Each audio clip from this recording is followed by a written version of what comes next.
Hi, everyone. My name's Monique. I'm a PhD candidate in the Department of History.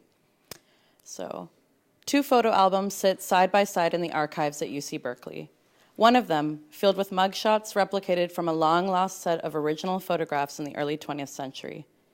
Under each mugshot, detailed descriptions of what the men wore, their hairstyles, and other information that, according to the eyes of a Mexican anthropologist and his research assistant, told us just what type of Mexican men these were.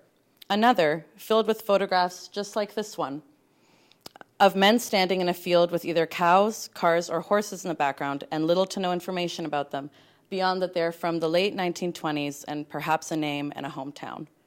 In another archive on the other side of the Bay Area sit a different set of records.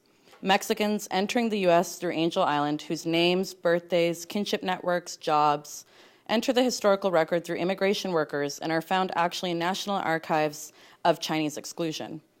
All of these archives are part of how Mexican migrants, from the middle class escaping the Mexican Revolution to migrant peasant workers laboring during the Great Depression in agricultural fields in the US, enter the historical record, shepherded in by how a set of experts, or so-called experts, understood them. Anthropologists, economists, INS workers, the Border Patrol, photographers and bureaucrats of all sorts on both sides of the U.S.-Mexico border from 1910 to mid-century were heavily concerned with Mexicans entering the U.S., but also of what type of Mexicans were entering, of how to racially categorize them, of how to understand and read what they are according to so-called experts, and what they saw in their faces, clothing, and hairstyles.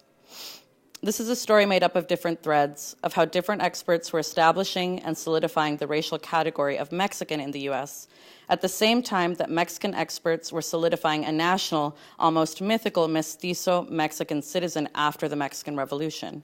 Both were taking place in relation to massive migrations of Mexicans within Mexico and in the U.S., and they specifically were concerned with how one saw them. What did their clothes tell these experts about economic station? What did their hairstyles tell them about their racial locations, about their gender presentation, and about who they were? In short, what did one see when looking at a Mexican? These are questions that enter the archive along with the photographs and textual records that these experts have used to try to figure out who these Mexicans were, how they fit into the racial matrix of both the U.S. and Mexico, and how citizenship was being fashioned on each side of the border, but also between them, dependent on what one saw when looking at a Mexican. This is the project that I've taken on for my dissertation, and that has slowly come together in no small part thanks to the generous funding and support of RITM over the last summer, allowing me to visit these archives, sit with the stories of these migrants, and to begin to figure out what it is that I see. Thank you.